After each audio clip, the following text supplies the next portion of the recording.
Just a quick thank you for those that have been following along. Hopefully you're enjoying things. I'm really excited to be introducing our second speed session for the week, which is our first crack at our max velocity. So here we're working on the technique and the qualities associated to running at a really high speed.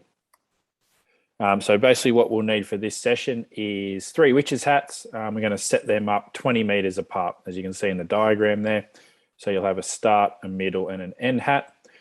You'll go through your dynamic warm-up, which I'll share with you in a second, and then you're going to progress through each of the 3 dribble progressions we've got, starting at the simplest, at the ankle, where you'll do 3 reps, then you'll do 4 at the shin and 5 at the knee, which will make more sense in a second.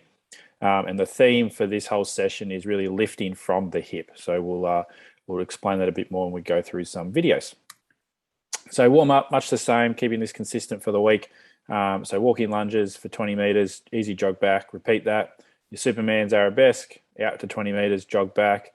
Grapevines, your high knees, and your triple switches. So just to wrap up at the warm-up there, as you can see Harry demonstrating there, just really important. He's doing a great job of that lifting from the hip. I don't want you, while you're doing the reps, to be thinking about what your feet and knees are doing, but you'll notice Harry here does a great job of having, so you can see there's a really good example there of that toe pulled up towards his shin. So as he comes down, he's in a really good position to strike the ground. So when we look at our dribble progressions in a second, everything here is about, as soon as that foot leaves the ground, how do we get in a good position to strike back in a good position, which will become more important as we progress through our max velocity work and work on some top speed running. So here's our 3 progressions we're going to be doing today. So what you're going to do is 3 ankle dribbles out to 20 meters and then bleed for 20 meters. So bleed is just basically a run out of your dribble. So you basically don't want to change too much of your technique. The way I think of it is your ankle dribble is all about really high frequency. So when we talk ankle dribble, we say all you're going to do is step over your ankle. So really small, really fast steps.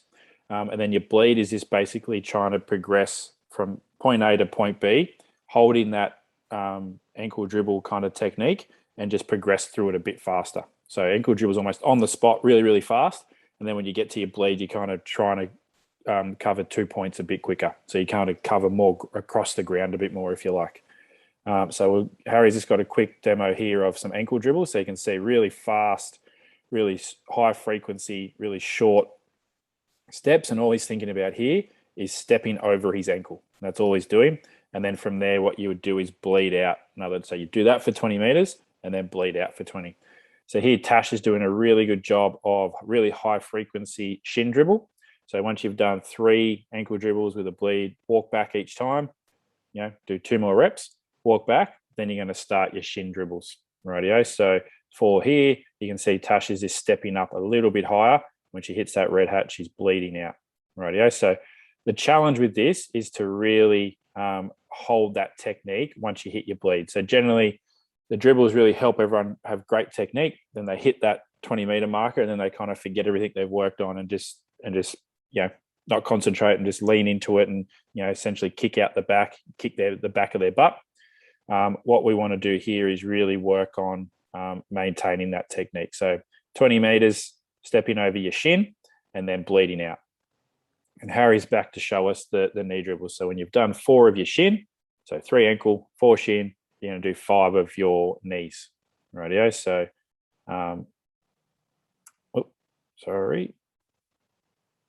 find where my cursor is. So you can see really high frequency stepping up over his knee, and then that's his bleed out of it. So when it's done really well, it's actually really hard to see where the bleed begins and where the dribble's kind of ending.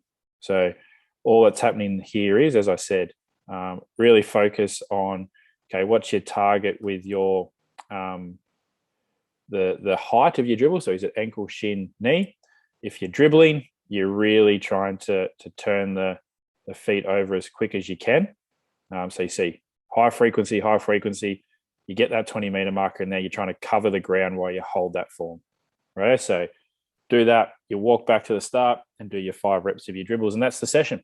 So again, pretty low intensity, low intensity, high frequency, but not a really stressful session in that sense. So something that you should get through fine. And again, this is obviously week 1 of 10. We're going to build from here and keep progressing things. So I hope you enjoy it. With any questions, please shoot them through. Happy to take any videos or any photos and give some feedback for anyone that wants some. So yeah, get out there and get cracking tomorrow and get the session done before AFL Grand Final kicks off. So yeah, enjoy.